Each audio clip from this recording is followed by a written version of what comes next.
पांचवा अध्याय। देवी द्वारा देवी की स्तुति। देवों द्वारा देवी की स्तुति। चंडमुंड द्वारा देवी के पास दूत प्रेषण एवं पुनः दूतों का प्रत्यावर्तन। ऋषि ने आगे कहना प्रारंभ किया। प्राचीन काल में शुंभ और निशुंभ नामक महाबलवान दानवों ने बल मद से गर्वित होकर इंद्रासन को अपने अधीनस्थ कर लिया। उन दानवों ने सूर्य, चंद्र, कुबेर, यम, वरुण आदि देवताओं के अधिकारों को छीन लिया। उन दोनों ने अग्नि और वायु को भी अपदस्थ कर दिया, अर्थात उन दोनों भाइयों ने संपूर्ण स्वर्ग लोक को हस्तगत कर वहां से देवों को खदेड़ दिया। उन दोनों राक्षसों से पराजित तथा अपमानित होकर सभी देवों ने अपराजिता देवी का ध्यान किया। पूर्व काल में जगदम्बा द्वारा देवों को वर प्राप्त था कि जब भी उन पर किसी प्रकार का संकट उपस्थित होगा तभी देवी की आराधना द्वारा उनका संकट दूर हो जाएगा। ऐसा सोचकर सभी देवता हिमालय पर्वत पर जाकर भगवती विष्णु माया की स्तुति करने लगे। देवताओं ने कहा, देवी को नमस्कार है, महादेवी शिवा को हम सभी का प्रणाम है, प्रकृति एवं भद्रा को नमस्कार है। हम लोग नियम पूर्वक जगत जननी जगदम्बा की वंदना करते हैं। रौद्र, नित्या, गौरी एवं धात्री देवी को मेरा बारंबार नमस्कार है। ज्योत्स्ना मयी, चंद्र रूपनी तथा सुख स्वरूपनी देवी को मेरी सतत वंदना है। शरणापनों के लिए कल्याणमयी, वृद्धिकारी एवं सिद्धि स्वरूपनी देवी को हम सब लोग बारंबार प्रणाम करते हैं। नए रीति दानवों की लक्ष्मी, राजाओं की लक्ष्मी तथा सर्वाणी स्वरूपनी जगदम्बा को हम सब नतमस्तक होकर अभिवादन करते हैं। दुर्गा, संकटहारिणी, सर्वसारभूता, सर्वकारिणी, ख्याति, कृष्णा और ध्रुमा देवी को मेरा सदैव नमस्कार है। अत्यंत सौम्या एवं अत्यंत रौद्रा देवी को हम सब 100 बार नमस्कार करते हैं। जगत की आधार रूपनी देवी को मेरा बारंबार नमस्कार है। संपूर्ण प्राणियों में विष्णु माया के नाम से अभिहित देवी की मैं सतत वंदना करता हूँ। समस्त जीवों में चेतना नाम से युक्त देवी का मैं अभिवादन करता हूँ। सभी प्राणियों में बुद्धि रूप से अवस्थित देवी को मेरा प्रणाम है। समस्त जीवों में निद्रा रूप में स्थित देवी की मैं वंदना करता हूँ। सभी जीवों में क्षुधा रूप में विद्यमान देवी को मेरा अभिवादन है। सभी जीवों में छाया रूप में स्थित देवी को मैं नमस्कार करता हूँ। जो सभी प्राणियों में शक्ति, तृष्णा एवं शांति की रूप में अवस्थित हैं, उन देवी का मैं बारंबार अभिवादन करता हूँ। सभी जीवों में जाति तथा लज्जा रूप से विद्यमान रहने वाली देवी को मैं बारंबार नमस्कार करता हूँ। सभी जीवधारियों में शांति, श्रद्धा एवं कांति रूप में अवस्थित देवी को मैं नमस्कार करता हूँ। जो देवी सभी लोगों में लक्ष्मी रूप से अधिष्ठित हैं, उनको मेरा नमस्कार है। सभी जीवधारियों में जिनकी स्थिति वृत्ति तथा स्मृति रूप में है, उन देवी का मैं अभिवादन करता हूँ। सभी जीवधारियों में दया रूप से स्थित देवी को मेरा नमस्कार है। सभी लोगों में दृष्टि रूप से परिव्याप्त रहने वाली देवी का मेरा नमस्कार है। इस सृष्टि में जिसकी स्थिति मातृ तथा भ्रांति रूप में है, उन देवी को मेरा प्रणाम है। सभी प्राणियों में व्याप्त इंद्रियों के अधिष्ठात्री देवी को मैं नमस्कार करता हूँ। जिनकी व्याप्ति सृष्टि में चैतन्य रूप से है, उन देवी को मेरा नमस्कार है। प्राचीन काल में अपनी इष्ट सिद्धि के लिए देवों ने जिनकी स्तुति की थी तथा चिरकाल तक देवराज इंद्र ने जिनका सेवन किया, वह कल्याण दात्री ईश्वरी हमारा हित एवं मंगल करे तथा मेरे पर आई हुई विपत्तियों का निवारण करे। इस समय दैत्यों के अनाचार से पीड़ित होकर हम सभी देवता जिन परमेश्वरी को प्रणाम करते हैं तथा जो व्यक्तियों द्वारा श्रद्धान्वित होकर स्मरण करने से उनके समस्त संकटों का निवारण करती है, वे ही जगदम्बा मेरे कष्टों को भी दूर करें। इसके बाद ऋषि ने कहा, हे राजन, देवताओं द्वारा जिस समय वहाँ स्तुति पाठ हो रहा था, उसी समय पार्वती जी ने भी वहाँ गंगा स्नानार्थ पदार्पण किया था।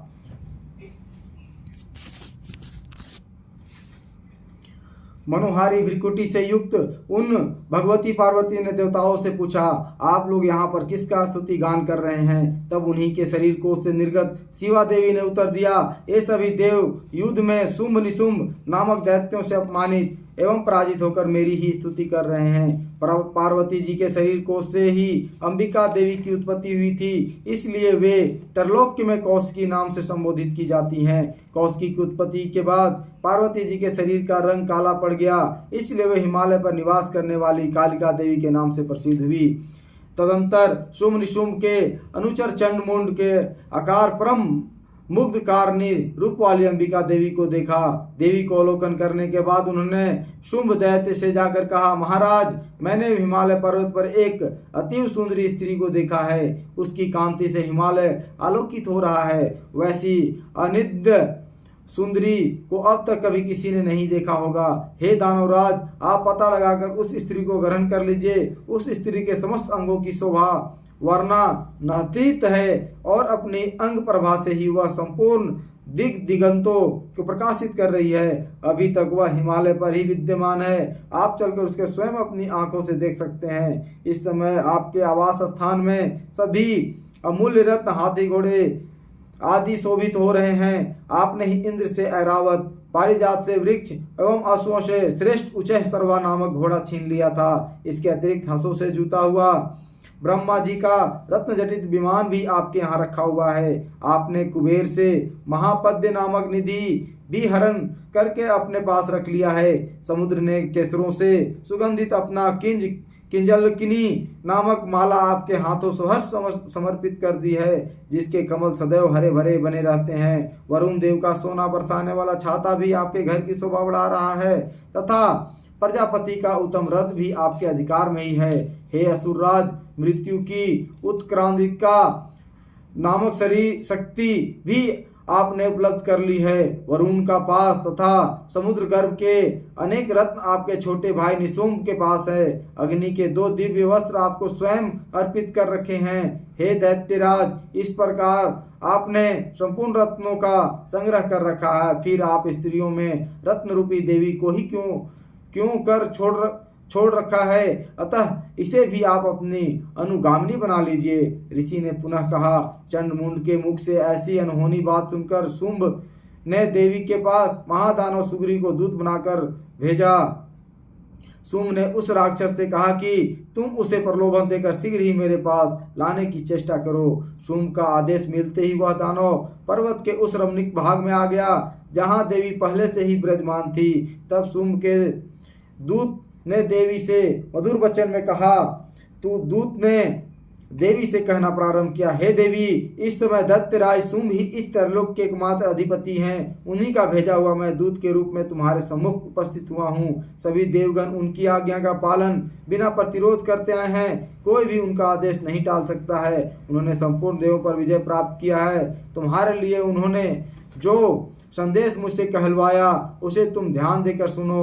दानवराज ने कहा है कि इस समय सारी सृष्टि मेरे वशीभूत है।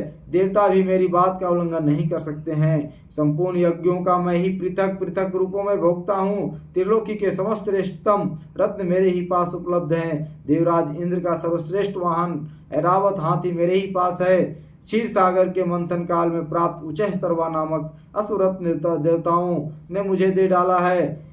इनके अतिरिक्त नागों, गंधर्वों या देवों के पास जितने मूल्य निधि थे वे सभी मेरे अधीन हैं। हे देवी, हम लोग उन्हें नारियों में रत्न मानते हैं। अतः तुम हमारे पास चली आओ, क्योंकि उन दुर्लभ वस्तुओं का उपभोग करने वाला एकमात्र मैं ही हूँ।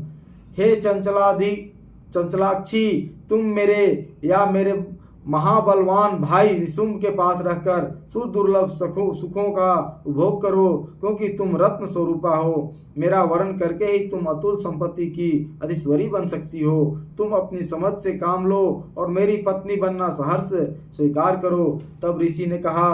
दूत द्वारा ऐसी बात सुनकर कल्याणकारिणी भगवती दुर्गा अपने मन में गंभीर भाव से मुस्कुराते हुए उस दूत से बोली।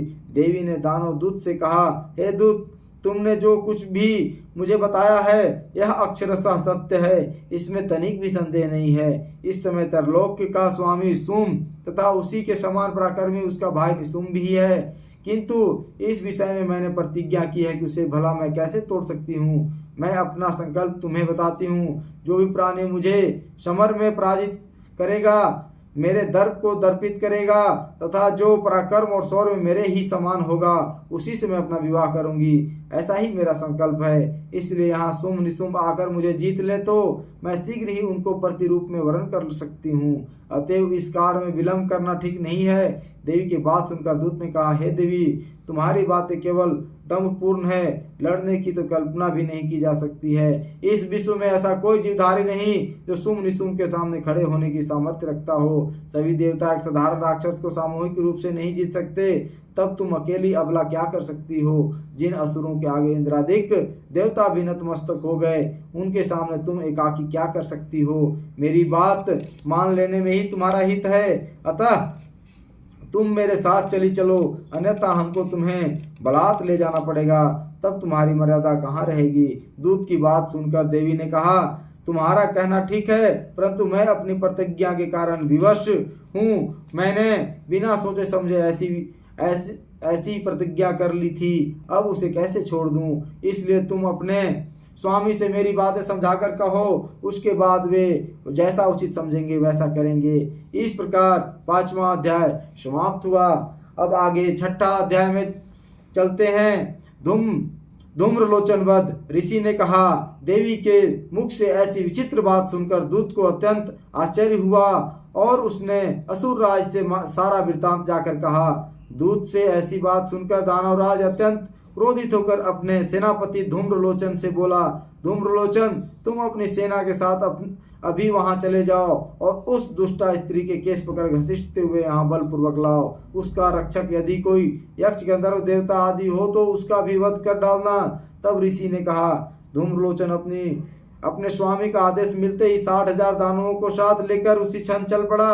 पर्वत के निकट पहुंचते ही उसने हिमालय वासिनी देवी को देखा और आज्ञा के स्वर में कड़क कर बोला, अरे तू मेरे स्वामी शुंभ निशुंभ के पास अभी चल। यदि तू स्वेच्छा चलने को तत्पर नहीं होगी तो मैं तुझे बलपूर्वक पकड़ कर ले चलूंगा।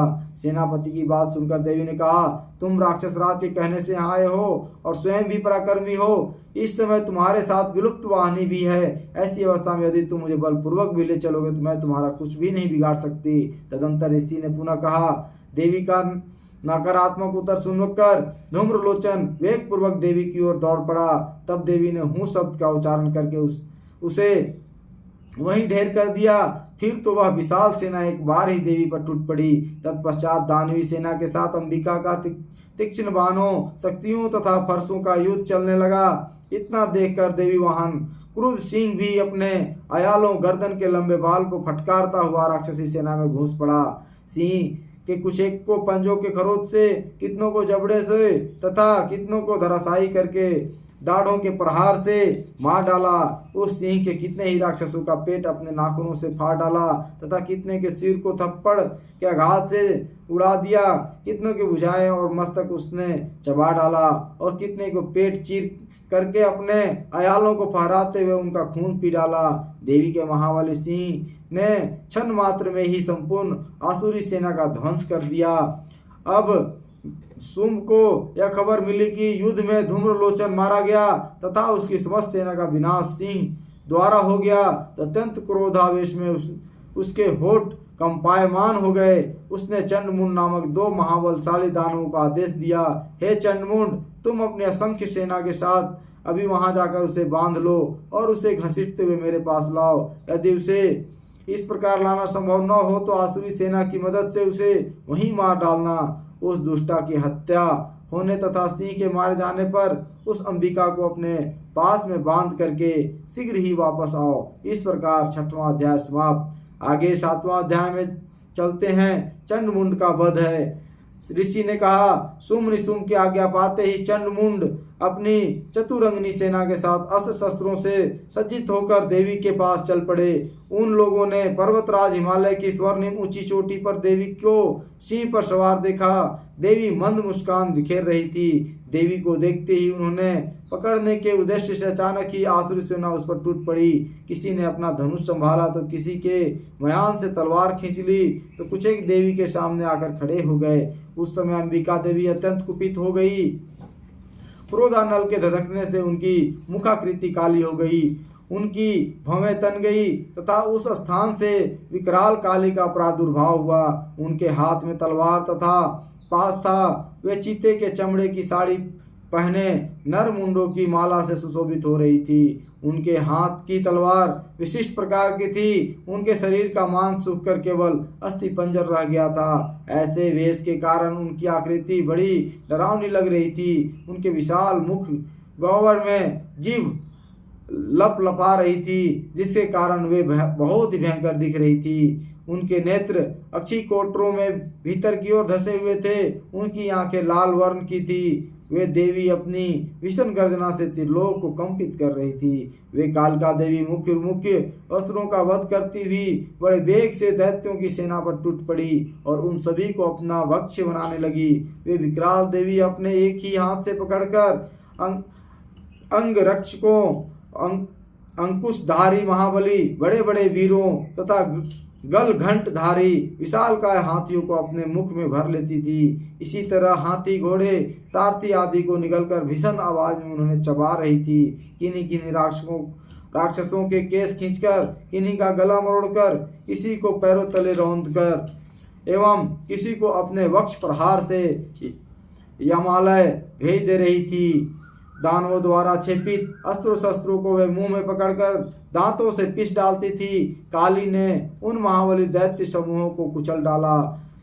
कितनों को ही उन्होंने अपना आहार बनाया तथा कितने को रणभूमि से भागने में विवश कर दिया।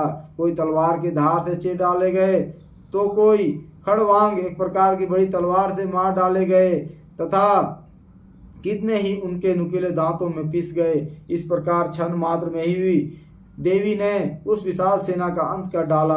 अपनी सेना का इस प्रकार नाश होते देखकर चंड वेगपूर्वक काली की ओर लपक पड़ा। उसने बाण वर्षा कर तथा हजारों बार प्रयुक्त अपने चक्रों को चलाकर देवी को ढक दिया। देवी के मुख विवर में प्रविष्ट हुए अनेकों चक्र ऐसे लगे मानो अनेक सूर्य मंडलों मेघों से ढक गए हों। काली ने कुपित होकर भयंकर गर्जना के साथ अट्टहास किया। उनके मुख के अंदर अदृश्य सी रहने वाली दम पंक्ति चमक के कारण बहुत ही उज्जवल दिखाई पड़ रही थी। देवी ने अपनी लंबी तलवार से हम शब्द उच्चरित करते हुए चंड के बाल पकड़ लिए और अपनी तलवार से उसके मस्तक का सफाया कर दिया। चंड के मरते ही मुंड तेजी से देवी की ओर झपट पड़ा, परंतु देवी ने क्रुद्ध होकर अपनी तलवार से मुंड को भी मार गिराया। चंड मुंड के गिरते ही बची कुची सेना भाग खड़ी हुई। तब देवी चंड मुंड के कटे सिर को हाथ में लेकर भगवती चंडिका के पास गई और विकट अट्टहास करके कहने लगी, हे देवी, मैंने इस चंडमुंड नामक महापशु को तुम्हें भेंट किया है। अब आगे युद्ध में शुम्भ निशुम्भ का वध तुम स्वयं ही करना। तदंतर ऋषि ने कहा। चंडमुंड के खंडित सिर को देखकर कल्याणकारिणी चंडी देवी काली से मधुर वचनों से बोली, हे देवी, तुमने मुझे चंड और मुंड को अर्पित किया है। अब से विश्व में तुम्हारी ख्याति चामुंडा के नाम से होगी। इस प्रकार 7वां अध्याय समाप्त हुआ। अब 8वां अध्याय में चलते हैं। रक्त बीज नामक असुर